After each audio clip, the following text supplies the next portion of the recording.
Hello and welcome to another EG Daily, not recap. I'm Jack Lindsay, and I've got even more indie games for you today, as you can see by the screen there. This time we've got 12 October indie games worth checking out by Katrina Philippidis. Now we're doing indies again because it was the most requested suggestion when I asked what kind of content you guys wanted to see. And if you're interested in indies, Miss Philippidis actually does a series on these about once a month. 13 for September, 11 for August, July, June, 16 in May. I mean, if you're looking for new indie titles to try out, you've got a lot here that she can direct you to. But today we're checking out her suggestions for October. Also, I've got this mic about as directly in front of me as I can manage, because having it to my left was making me lean, and apparently that's been incrementally shifting my left collarbone out of place. So I'm trying to be very mindful of my posture, which I'm sure future Jack will be very thankful for. I'm in so much pain. But let's go ahead and check out some of these indies, and probably not the trailers since there are 12 of them and we don't want this daily to be 400 minutes long. After a bumpy ride, the latest Call of Duty installment has touched down to very positive reviews, and if you're not taking advantage of cosplay with friends, you're probably diving into the Outer Worlds, playing Overwatch on the go, or marveling at the Medieval remake. That's all well and good, but what if nothing captivated you this month? What if a game you were really looking forward to didn't meet expectations and now you've agreed to a family screening of It's a Wonderful Life? Stop right there, do not do that to yourself.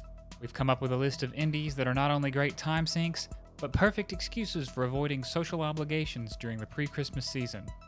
Is it pre-Christmas? It's not even November yet. At number 11, we have Trine 4. Frozen Byte's weakness for arresting fantasy backdrops is back with a vengeance in Trine 4. As the latest puzzle platforming entry in the beloved franchise, Trine 4 washes itself clean of the 3D perspective that weighed down its predecessor, resurfing in familiar 2.5D with gussied-up combat and new skills. This time, resident heroes Zoya, Pontius, and Amadeus are off questing in search of a troubled prince whose oneric terrors cross into the waking world.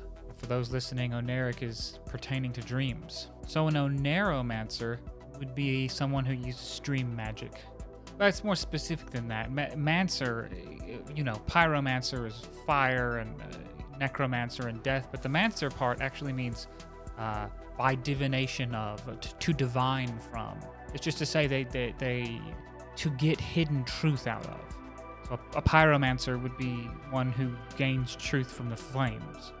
A necromancer, they gain truth from the dead. They divine from the dead. And a neuromancer, they divine from dreams. Gaming has kind of given this image of magic and wizardry as kind of, it's almost reduced it to basically ranged damage, ranged colorful damage, tricks. But the historical origins of the concepts were rooted in secret knowledge. Wizard traces back to meaning wise person.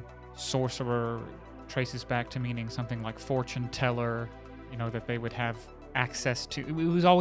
Magic was always about access to hidden knowledge, and therefore Mancer gaining that hidden knowledge from whatever thing, cryomancer. I'm rambling again. I'm a ramblemancer.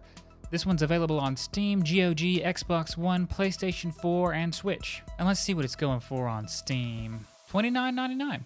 And in case anyone asks in the comments, Warlock meant something more like Oathbreaker. You broke your vow to the church. Wear logos. Some implication of infidelity of alliance with evil. Number 10, Stella. Games like Limbo, Never Alone, and Gris have already carved out a respectable mold in the atmospheric platformer niche, and it seems Skybox Labs is interested in occupying some of that real estate with Stella. Designer Joe Stack revealed Stella is meant to be an immersive experience above all else. That means punishing difficulty takes a back seat, while smoky landscapes and puzzles that interchange between foreground and background take center stage. Vibing with Stella's apocalyptic tones? Check it out via Apple Arcade or Xbox One. PC version is expected early next year. How much is it going for on Xbox One? $19.99. At number 9, we have John Wick Hex. Perhaps it would have been simpler to make John Wick Hex a generic third-person shooter, but for developer Mike Bithell, from Thomas Was Alone volume, that was never part of the plan. By carefully mimicking the slow, tactical choreography of the eponymous film, John Wick Hex becomes a much more strategic affair, something Bithell describes as XCOM with one character. Time is your most valuable resource. Every action consumes a certain amount of temporal bandwidth, whether it's stealing weapons or finding cover. And in true stealth fashion, ammo is scarce, amping up the tension as you sweep through interactive comic frames. You can get it via the Epic Store, boo, for PC or Mac. How much is it going for? $19.99. If you want to support the Epic Store, be my guest. At number 8, Ukulele and the Impossible Lair. Playtonic has sobered up from its 3D platforming hangover and reskinned Bat and Chameleon in what appears to be a much more form-fitting 2.5D perspective.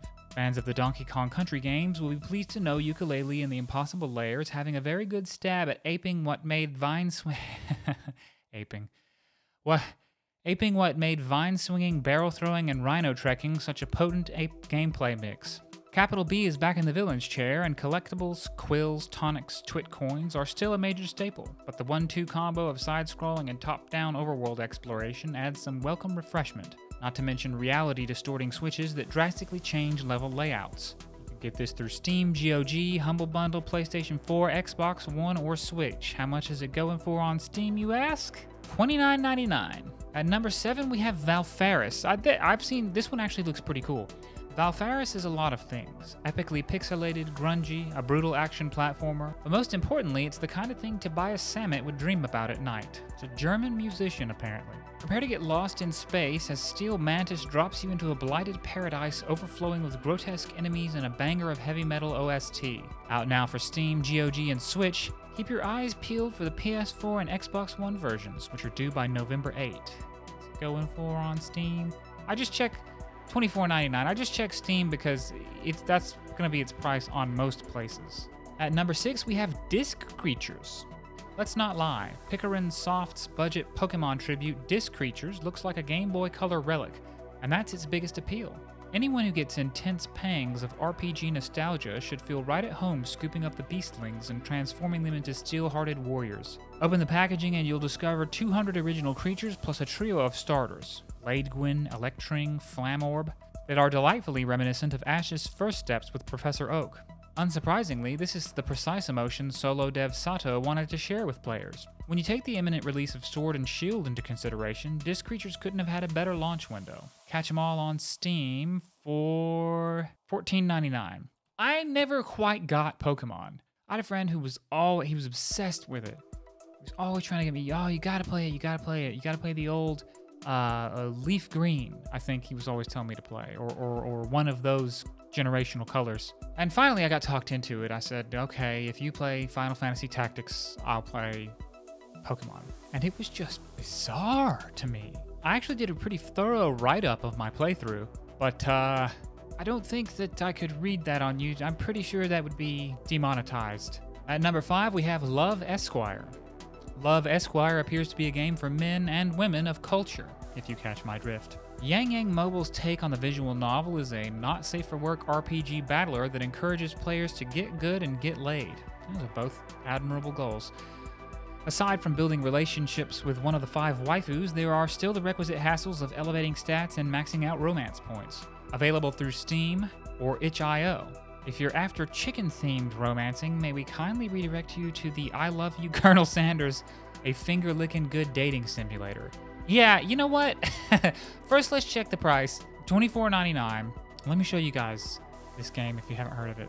Actually, let's just watch the trailer. If we can only fit one trailer in here, it should be this one. It's only 30 seconds.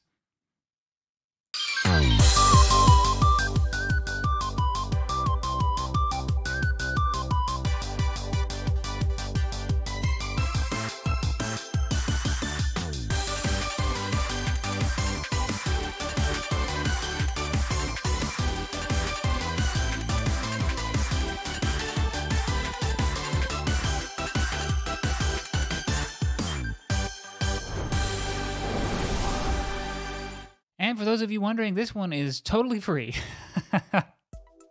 At number 4, we have 6 Ages, Ride Like the Wind. A-Sharp's spiritual successor to King of Dragon Pass has finally made the jump from iOS onto Steam, and GOG storefronts. Unfortunately, none of the beautiful ink illustrations were damaged in the process. 6 Ages Ride Like the Wind is an interactive storybook where choices have consequences, good or bad, that can ripple across generations. Essentially, you are the author of your own clan. You have the freedom to drive your people toward greatness, and that entails everything from defeating nemesis and maintaining diplomatic relations with neighboring clans to keeping your clan nourished. With KFC. But disrespecting a god or ignoring their warnings may lead you into serious trouble, much unlike real life. At number 3, we have Profane. Slow and steady will not win you the race in Profane, a 3D Bosch rush Armageddon, where every second counts. Bosch rush? I think that was a typo. Your time bar doubles as your health bar, and naturally that means any damage you sustain will reduce your battle duration. Memorizing attack patterns and dodging stray bullets is your best bet. Overpowered Team has included more than 40 unique skills to utilize, story and roguelite modes, and the ability to customize your loadout prior to each encounter. Rise to the challenge on Steam for $18.99. At number 2, we have Chernobyl Light. If you ask the Farm 51 what the secret is to making a good survival experience, they'll tell you it's going straight to the source. That's exactly what the team's done in Chernobyl Light. Yeah, literally insane developers trying to get inside the nuclear reactor. After multiple trips to the Chernobyl exclusion zone and a successful Kickstarter campaign, there was enough data to properly convert real-world environments into 3D models, which effectively blasts the game's authenticity value through the roof. Chernobyl Light's gameplay consists of crafting, resource management, and fending off supernatural threats, which has earned it comparisons to the Stalker and Metro series. Check out its early access version on Steam or GOG. It is going for $29.99.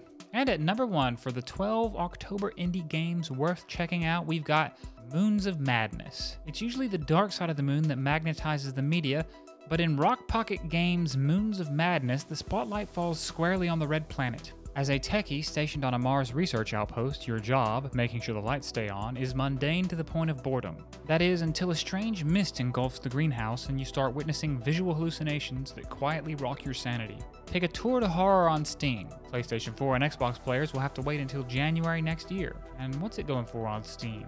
$19.99. Oh, it's 20% off right now. Oh, until November 1. Hey, you guys might want to jump on that. Normally it's $24.99. You can get it for $19.99 for the next couple days. IGN says it's one of the scariest games they've ever seen. You know they're trustworthy. I think that about does it for today's EG Daily. Why don't I go through a few of the articles that are waiting for you guys on the site if you want to go check it out. And you do want to go check it out. You want to click on it, you want to read it. We've got a Panzer Dragoon remake coming to PC this winter. There are Overwatch 2 leaks in a pre-BlizzCon document.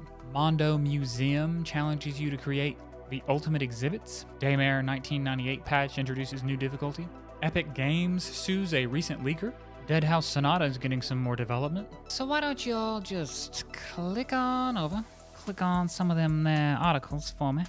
I'm actually going to be putting some more up a little bit after this video goes up. And don't forget to like, comment, share, and subscribe. I just saw my hair in the webcam. This is what it does if I don't put anything in it. It just turns into a floof. Well, good enough reason as any for me to get off camera. Until next time.